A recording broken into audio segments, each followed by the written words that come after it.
Penyuluh Agama Islam. 1. Penyuluh agama Islam Adi sedang memberikan penyuluhan tentang konsep tauhid.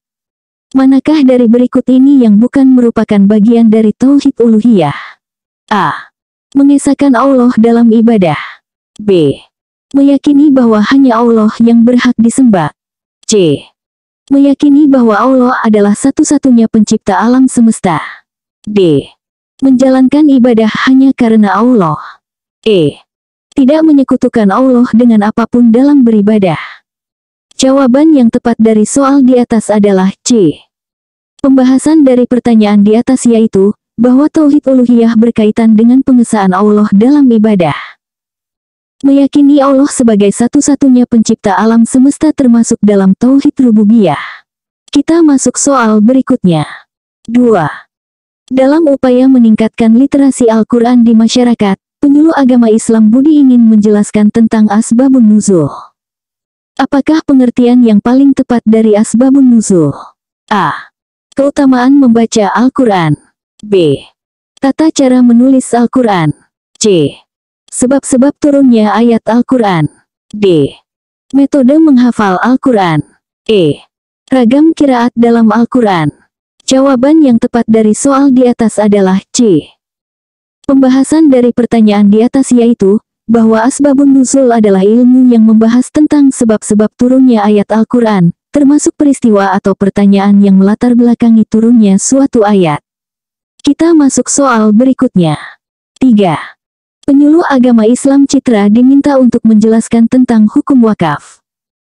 Dalam konteks ini, apa yang dimaksud dengan istilah mauquf alaih? A. Orang yang mewakafkan harta. B. Harta yang diwakafkan. C. Penerima manfaat wakaf. D. Pengelola harta wakaf. E. Saksi dalam akad wakaf. Jawaban yang tepat dari soal di atas adalah C. Pembahasan dari pertanyaan di atas yaitu, bahwa mauquf alaih adalah pihak yang ditunjuk untuk memperoleh manfaat dari peruntukan harta benda wakaf sesuai pernyataan kehendak wakif yang dituangkan dalam akta wakaf. Kita masuk soal berikutnya. 4. Penyuluh agama Islam Dian sedang memberikan materi tentang pernikahan dalam Islam. Manakah dari berikut ini yang bukan termasuk rukun nikah? A. Calon suami. B. Calon istri. C. Wali nikah. D. Dua orang saksi. E. Mahar. Jawaban yang tepat dari soal di atas adalah E. Pembahasan dari pertanyaan di atas yaitu, bahwa mahar bukan termasuk rukun nikah, melainkan syarat sahnya pernikahan. Rukun nikah meliputi calon suami, calon istri, wali nikah, dua orang saksi, dan ijab kabul. Kita masuk soal berikutnya. 5. Dalam sesi konseling pranikah, penyuluh agama Islam Eko menjelaskan tentang konsep kafaah dalam pernikahan. Apa pengertian yang paling tepat dari kafaah? A. Kesetaraan finansial antara calon suami dan istri. B. Kesepadanan atau keseimbangan antara calon suami dan istri. C. Kesepakatan antara kedua keluarga besar. D. Kesamaan suku atau etnis. E. Kecocokan zodiak antara calon pengantin. Jawaban yang tepat dari soal di atas adalah B. Pembahasan dari pertanyaan di atas yaitu, bahwa kafaah dalam pernikahan Islam merujuk pada kesepadanan atau keseimbangan antara calon suami dan istri, terutama dalam hal agama, akhlak, dan status sosial, bukan hanya terbatas pada aspek finansial atau kesukuan. Kita masuk soal berikutnya. 6. Penyuluh agama Islam Farah diminta untuk menjelaskan tentang konsep ukhuwah dalam Islam. Manakah dari berikut ini yang bukan termasuk jenis ukhuwah yang dikenal dalam Islam? A. Ukhuwah insaniyah. B. Ukhuwah wataniyah. C. Ukhuwah islamiyah. D. Ukhuwah basyariyah. E. Ukhuwah kaumiyah. Jawaban yang tepat dari soal di atas adalah D. Pembahasan dari pertanyaan di atas yaitu, bahwa ukhuwah basyariyah bukan istilah yang umum digunakan dalam konsep ukhuwah Islam. Jenis-jenis ukhuwah yang dikenal meliputi ukhuwah insaniyah atau persaudaraan kemanusiaan, ukhuwah islamiyah atau persaudaraan sesama muslim, ukhuwah wataniyah atau persaudaraan kebangsaan, dan ukhuwah kaumiyah atau persaudaraan kesukuan. Kita masuk soal berikutnya. 7. Dalam upaya pemberdayaan ekonomi umat, penyuluh agama Islam Gina menjelaskan tentang prinsip-prinsip ekonomi syariah. Manakah dari berikut ini yang bukan termasuk prinsip dasar ekonomi syariah?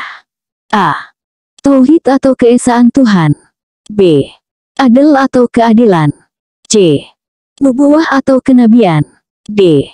Khilafah atau pemerintahan. E. Maksimalisasi profit tanpa batasan. Jawaban yang tepat dari soal di atas adalah E. Pembahasan dari pertanyaan di atas yaitu bahwa maksimalisasi profit tanpa batasan bukan merupakan prinsip ekonomi syariah.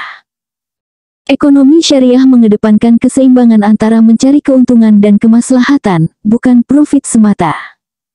Kita masuk soal berikutnya. 8. Penyuluh agama Islam Hadi sedang menjelaskan tentang metode dakwah. Dalam konteks ini, apa yang dimaksud dengan dakwah bil hal? A. Dakwah melalui tulisan. B. Dakwah melalui ucapan. C. Dakwah melalui perbuatan atau keteladanan. D. Dakwah melalui media sosial. E. Dakwah melalui debat. Jawaban yang tepat dari soal di atas adalah C. Pembahasan dari pertanyaan di atas yaitu bahwa dakwah bil hal adalah metode dakwah melalui perbuatan atau keteladanan, di mana seorang dai memberikan contoh nyata dalam kehidupan sehari-hari sesuai dengan ajaran Islam. Kita masuk soal berikutnya. 9. Penyuluh agama Islam Indah diminta untuk menjelaskan tentang konsep wasatiyah dalam Islam. Apakah pengertian yang paling tepat dari wasatiyah? A. Sikap ekstrim dalam beragama. B. Moderasi atau jalan tengah dalam Islam. C. Liberalisasi ajaran agama. D. Sikap apatis terhadap perbedaan. E. Penolakan terhadap pembaruan dalam Islam. Jawaban yang tepat dari soal di atas adalah B. Pembahasan dari pertanyaan di atas yaitu, bahwa wasatiyah dalam Islam merujuk pada sikap moderasi atau jalan tengah, yang menekankan keseimbangan dan menghindari ekstremisme dalam pemahaman dan pengamalan ajaran agama. Kita masuk soal berikutnya. 10. Dalam sesi penyuluhan tentang radikalisme, penyuluh agama Islam Joko menjelaskan tentang faktor-faktor yang dapat memicu radikalisme. Manakah dari berikut ini yang bukan merupakan faktor pemicu radikalisme? A. Pemahaman agama yang tekstual dan sempit.